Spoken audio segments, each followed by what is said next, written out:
Michael grabbed his phone and dialed his investigator friend. "Morning, Mike," the familiar voice greeted him. "I take it you're ready to take this to the next level?" "I need everything you've got," Michael said, his voice steady. "These people aren't just street-level thugs. They're connected. I can't take them down alone." His friend exhaled, a grim sound over the line. "I've dug deeper. You're right, this goes high. Politics, business, law enforcement. They've got their hands in everything. If we go after them, you need to understand, they play dirty." "I don't care how dirty they play," Michael said, steel in his tone. "Where do we start?" "I've tracked a few properties tied to the group," his friend said, lowering his voice. "But the key is finding their leader. No name yet, but I know where their inner circle meets. I'll send you the location. Be careful, Mike. These people won't hesitate to take you out." The call ended, and Michael turned to David, who sat hunched in the corner of the room, worry carved into his young face. "We're going after them," Michael said, kneeling so they were eye to eye. "We're going to find out who did this to your mom. We're going to make them pay. But you have to trust me, David. This is going to get dangerous." David swallowed hard, his voice barely a whisper. "I don't know if I can do this." "You don't have to do this alone," Michael said, placing a hand on his shoulder. "We're in this together." David nodded slowly, tears glistening in his eyes. "Okay. Let's end this." Michael rose, his jaw set with determination. The road ahead would be treacherous, but he was ready to face whatever darkness lay ahead. For David. For justice. And for every life the shadowy network had destroyed. Because Michael Jordan never walked away from a fight, and he wasn't about to start now. You're not alone anymore. With the plan in motion, Michael began to prepare for what would come next. The investigation had led them to a secluded area, a small property on the outskirts of town, and Michael was ready to confront whoever was behind this. But as he walked out of the house with David by his side, he knew this wasn't just about justice, it was about redemption. The road ahead would be filled with obstacles, and they would face enemies with more power and influence than either of them could have imagined. But there was no turning back now. Michael had made a promise to David, and he was determined to keep it, no matter the cost. As they reached the car, Michael turned to David, his voice filled with quiet resolve. "Are you ready for this?" David looked up at him, his eyes glimmering with newfound hope. "I am now." The car ride to the secluded property was tense. David sat quietly in the passenger seat, his fingers nervously tapping the armrest. Michael kept his focus on the road, but even he couldn't shake the feeling that they were walking into a trap. Everything about this situation felt risky, one wrong move, and it could all fall apart. The directions from Michael's friend led them to an abandoned industrial area, the buildings run down and surrounded by high fences. It was the perfect hideout for people who didn't want to be found. David finally broke the silence. "Do you think we're ready for this?" Michael glanced over, trying to offer a reassuring smile. "We're ready," he said, though doubt lingered in his mind. "We know where they are, and we're not alone. We'll get the answers we need, and we'll get you out of this." David nodded, though his face still carried the weight of everything he'd been through. He was just a kid who had been forced to grow up too fast, running from people who wanted to hurt him. And now he was trusting Michael to help him face the monsters in the shadows. Michael parked the car behind a row of overgrown trees, just out of sight. The property was eerily quiet. No guards in sight, but Michael knew better than to let his guard down. "Stay in the car," Michael whispered. "I'll check things out first." David shook his head. "No. I'm not staying behind. I'm coming with you." Michael hesitated, then nodded. He knew David was scared, But the kid wasn't going to sit idly by while Michael risked everything. "All right," Michael said, voice steady but firm. "Stay close. Stay quiet. We do this together." They moved cautiously toward the property, keeping low to avoid being spotted. As they crept closer, the faint crunch of footsteps on gravel sent Michael's pulse racing. He motioned for David to stay put, then peered around the corner. A guard. Rifle in hand. Michael ducked back, his mind racing. "We wait," he whispered. "Or we find another way in." The guard eventually turned, disappearing back into the building. Michael and David took their chance, darting across the open space and slipping through a back door Michael picked open with a small tool he kept on him. The building was dimly lit, the faint hum of machinery the only sound. They moved carefully through the empty rooms and narrow hallways, but voices drifted through the air from a door at the corridor's end. Michael's heart pounded. Michael's heart sank. Seeing him like this was worse than he had imagined. The quiet confidence, the subtle spark of life he'd seen in the coffee shop, all of it extinguished. What remained was a boy crushed by circumstances beyond his control. "David?" Michael called out, his voice barely above a whisper. The boy looked up slowly, his eyes wide with disbelief. There was no anger, no frustration. Just confusion, like he hadn't expected anyone to find him, let alone Michael Jordan. "Why are you here?" David's voice trembled. You shouldn't be here. They'll come for you." Michael stepped closer, his expression soft but unwavering. "I'm not leaving without you. I'm here to help." David shook his head, almost in disbelief. "Help me? You don't understand. You have no idea what I've been through, the things I've done. I can't go back now. It's too late." Michael sat down across from him, leaning in. "I'm here now. And I'm not going anywhere. So, let's talk. What happened? Why are you running?" David let out a shaky breath, as if the weight of the world had just crushed him. His hands trembled as he traced the edge of the table, his voice barely audible. "They came for my mom first," David started, voice broken. "They promised her a way out.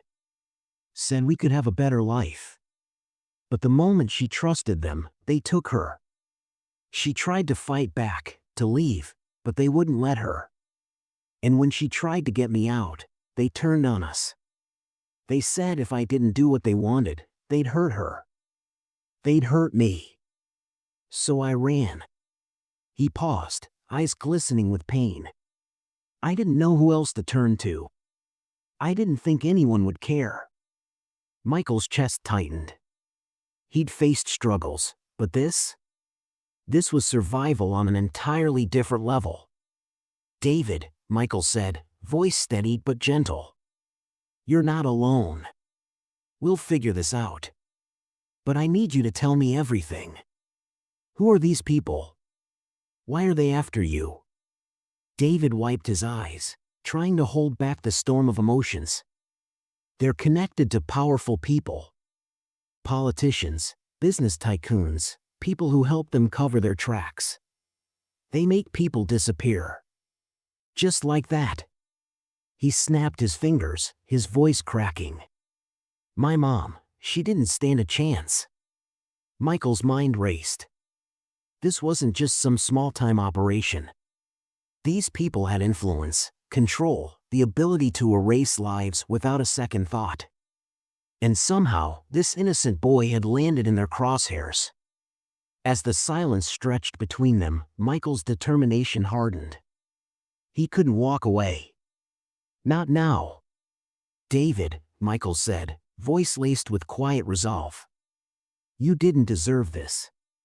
And I'm not going to let them take your future away from you. I don't care what it takes." David looked up, eyes filled with fear. "But you don't understand. They'll come for you, too. They'll do worse to you than they did to my mom." You won't be able to stop them. Michael shook his head, jaw tight with resolve. I didn't get to where I am by running from a challenge. And I'm not starting now. You matter, David. Your story matters. And together, we're going to fix this. David sat there, shoulders slumped, the weight of his past threatening to crush him. But for the first time since Michael had walked through the door, there was a flicker of something in his eyes. Hope? And that was enough for Michael to keep fighting. The flicker of hope in David's eyes lingered, fragile but present. Michael knew the fight ahead would test them both, and backing down was not an option. They stood on the edge of something far bigger than either of them could have imagined, and the next move would be critical. The morning after their intense conversation, Michael woke with a sharp sense of purpose. The world he had known, of championships and global fame, seemed distant, almost trivial compared to the darkness he'd uncovered. Now, he wasn't just trying to help a lost kid. He was stepping into a war against a criminal empire that had operated in the shadows for too long. Why was he fired? Michael asked, his voice firm. He was doing his job just fine. The manager shot him an irritated look. None of your business, he snapped. He's a liability. End of story. But Michael didn't back down. He'd seen enough to know there was something hidden beneath the surface, and he wasn't about to let Chris's dismissal slip away so easily. As the manager turned to leave, Michael stopped him again. I want to know why, Michael said, his voice low but carrying undeniable authority.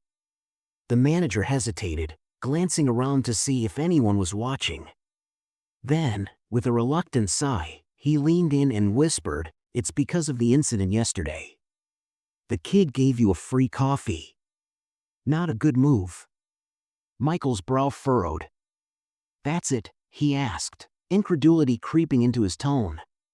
You're firing him over a free coffee? The manager shot him a look that made it clear the conversation was over. Get out of here, Jordan. I don't need to explain myself. As Michael walked out of the shop, his mind raced. Was this really just about a free coffee, or was there something bigger at play? He couldn't shake the feeling that Chris's story ran deeper than he could see. Who was this kid, and why had a simple act of kindness triggered such a dramatic fallout? Michael Jordan wasn't one to let things go. Now, his curiosity was piqued. He was determined to uncover the truth. The next day, the events at the coffee shop lingered in Michael's mind. Chris, a harmless-seeming boy, had lost his job over something so trivial.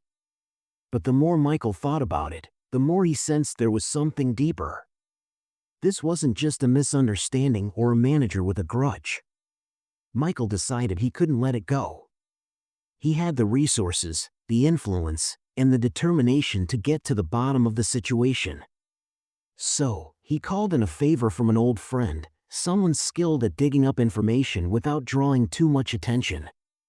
By evening, Michael sat in his office, gazing out the window. He had called Chris's former coworkers, tried to piece together his background, and even confronted the manager again. But no one seemed to know much. The story didn't add up. Then, his phone buzzed. A message from his friend. Found something. Chris's situation isn't what it seems. Call me. Michael immediately dialed the number, his pulse quickening. His friend, a former investigative journalist turned private contractor, didn't waste words. If he had found something, it mattered. Talk to me, Michael said as soon as the call connected. I've been digging into Chris's life, his friend began, and here's what I found. The kid's real name isn't Chris, it's David Morgan. He changed it when he moved here. He used to live in a small town down south, but something happened there. Michael leaned forward, his brow furrowed.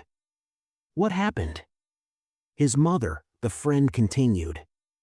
She got involved with the wrong people who use others to do their dirty work. Michael's heart sank. Are you saying David was mixed up in something bad? Not exactly, the friend clarified. His mother was. She tried to leave, tried to protect him, but those people don't just let you walk away. She disappeared a few months ago, and ever since, David's been on the run, trying to escape and live a normal life. Michael swallowed hard as the weight of the situation settled on him. His instincts had been right. This was far bigger than a boy losing his job over a coffee. So why was he fired? Michael pressed, urgency lacing his voice. If he's running from these people, why take the risk of giving me a free coffee? The answer, he suspected, would unravel even more than he was prepared for. A free coffee? What's his angle? Michael asked, confusion flickering across his face. His friend sighed heavily. Because he didn't know you were Michael Jordan.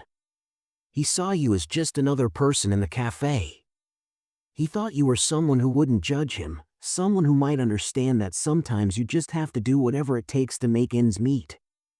Michael fell silent, letting the words sink in.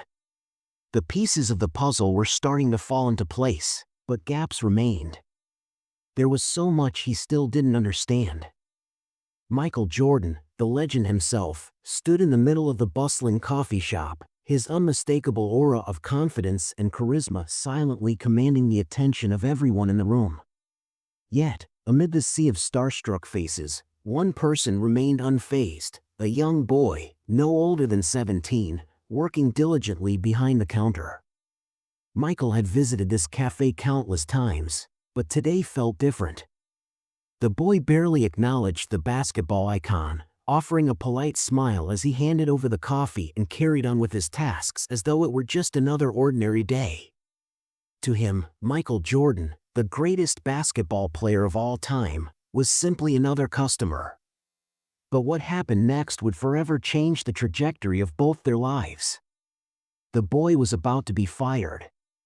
Not for misconduct, but because of a small act of kindness that would leave an indelible mark on Michael Jordan's heart. However, the truth that would soon unravel carried a far darker weight than either of them could have anticipated. It would test their newfound bond, challenge their understanding of loyalty, and shatter the way they perceived the world around them. It seemed like any other morning, the usual symphony of clinking cups, hissing steam, and overlapping conversations filling the cafe. Yet, as Michael sat in the corner nursing his coffee, he couldn't shake the subtle pull he felt toward the boy behind the counter.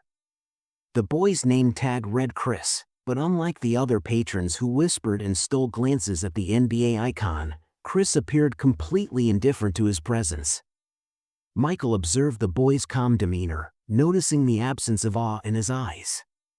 There was something refreshingly human about him, something authentic. "You're not from around here, are you?"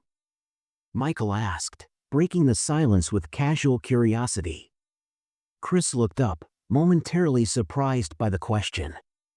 "No," he replied, his voice steady but tinged with quiet sadness. "Just moved here last month. Trying to figure things out." Michael nodded thoughtfully, sensing an unspoken struggle behind the boy's words. He didn't understand why, but he felt an unexpected connection to Chris, a faint reflection of his younger self searching for purpose. "How long have you been working here?" Michael asked, taking a sip of his coffee, his gaze unwavering. "About 3 weeks," Chris said with a shrug. "I don't mind it. Keeps me busy." As their conversation unfolded, Michael noticed a shift in the atmosphere.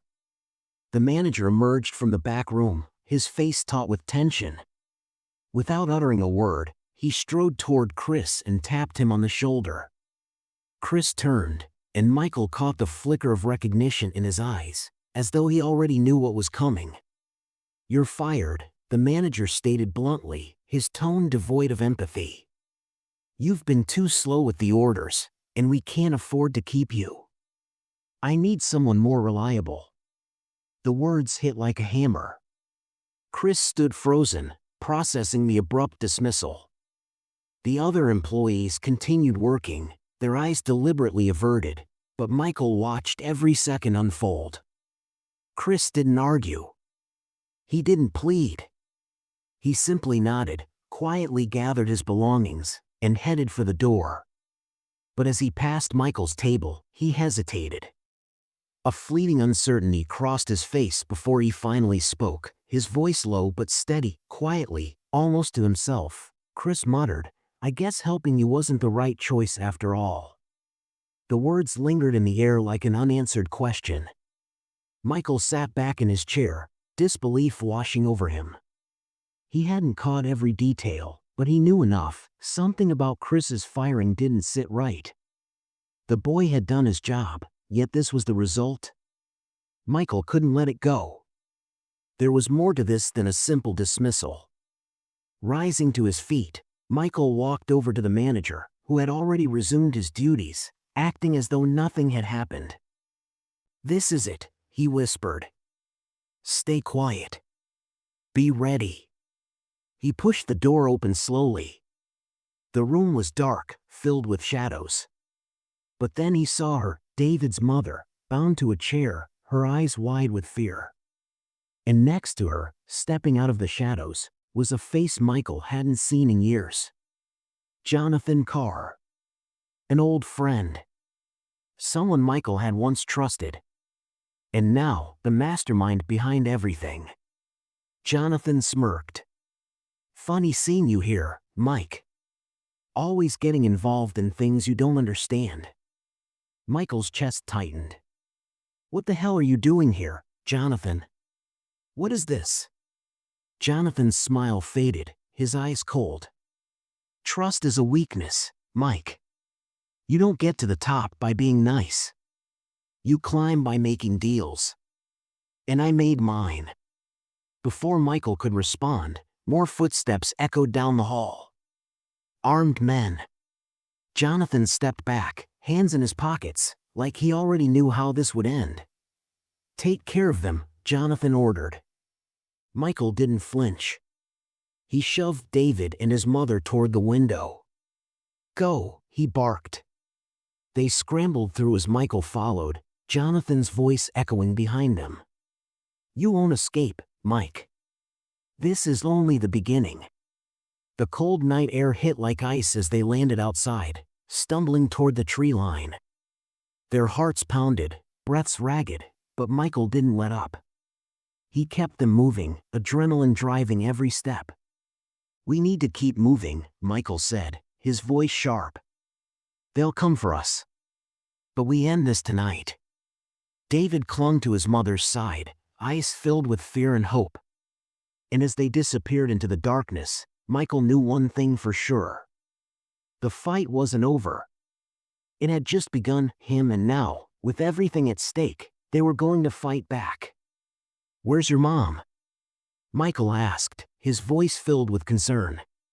David's eyes flicked to his mother, who stood behind them, exhausted but determined. "She's okay for now," David said, voice steadier. "But we need to get out of here before they realize we're gone." Michael turned, scanning the area. They had to move fast. The men inside the compound would already be searching for them. Jonathan had made it clear, they weren't going to let Michael walk away. And with their firepower, there was no telling how long they had before they were surrounded. "We need to make it to the safe house," Michael said, voice low but urgent. "It's a few miles from here. I'll make sure no one follows us. Just stay close." With no time to lose, Michael led them down a narrow path, staying close to the shadows. Every rustle of leaves, every creak of a branch underfoot had them all jumping, hearts pounding. But Michael kept his pace steady, mind locked on the task at hand. They were getting closer to freedom. As they reached a small dirt road, headlights suddenly appeared in the distance. Michael's heart skipped a beat. Had they already been found? He moved quickly, pulling David and his mother into the trees as the car approached. His pulse hammered in his ears as they crouched low, hoping the shadows would conceal them. The car slowed, headlights sweeping across the road. Michael's body tensed, ready to react. but the vehicle continued on its way. They'd narrowly avoided detection, but the close call made it clear their time was running out. "Let's go, now," Michael whispered, pushing them forward. They kept moving, driven by a newfound determination. They had to get to the safe house. But as they approached a turn in the road, David suddenly stopped, his face pale. "Michael, wait," he whispered, pointing. Another vehicle approached, this time, a police car. David's face hardened. "That's not good. They could be on our trail. We need to hide." Michael didn't hesitate. He grabbed David's arm and pulled him into the woods. They scrambled down a small incline and into thick brush, lying flat against the ground. The police car rolled past, its lights flashing, casting long shadows that stretched like fingers across the forest floor. David turned to Michael, doubt clouding his eyes. "Is this it? Are we really safe?" Michael took a deep breath. "For now. Stay low. If we make it to the safe house, we'll be okay." When the car disappeared, they emerged from their hiding spot, hearts still racing. They made the final stretch of the journey in silence, barely breathing until they reached the small cabin in the woods. The safe house. Michael locked the door behind them and leaned against the wall, chest heaving. They were safe, for now. But he knew the next part of their journey would be even harder. David's mother collapsed onto a chair, her face war-worn and pale, but alive. She looked up at Michael, eyes brimming with tears. "Thank you," she whispered. "I didn't think anyone would come for us." Michael knelt in front of her, voice soft but filled with resolve. "This isn't over. I'm going to make sure those people pay for what they've done. You don't have to hide anymore." David stood beside his mother, eyes wide with relief but still shadowed by fear. Michael realized everything had changed. What started as a simple rescue mission had turned into a war for truth, for justice, and for the lives of everyone caught in the grip of the dark forces they'd uncovered. But Michael was ready. He'd come this far, now he was going to finish what he'd started. The days following their escape were filled with tension and uncertainty. Every knock on the door, every creak of the floorboards sent waves of anxiety through the cabin. They knew it was only a matter of time before their pursuers figured out where they were. Michael couldn't sit back and wait. He'd made a promise to David and his mother, and he wasn't about to break it. Then, finally, the call came. "Mike, I've got something," the voice on the other end said, urgency crackling through the phone. It was his old friend, the private investigator who'd been helping him. "I've tracked down a key player. There's a meeting tonight at an old warehouse on the east side. If you can get in and record what happens, we can take them down for good." Michael's heart pounded. This was it. "I'll do it," he said. "I'm coming for them." As night fell, Michael donned dark clothes to blend in with the shadows. David, despite his fear, insisted on coming along. Michael couldn't deny the strength he saw in the boy. He'd already been through so much, and now he refused to stand by. They couldn't do this without each other. Together, they drove toward the warehouse, the engine humming softly as the streets blurred past. "What if they find us?" David whispered, hands clenched into fists. "What if we don't make it out?" Michael glanced over, his voice steady. "We will make it out, David. We've come too far to stop now." The warehouse loomed in the distance, its large metal doors standing like silent sentinels in the night. The area around it was deserted, the only sound the occasional rustle of leaves.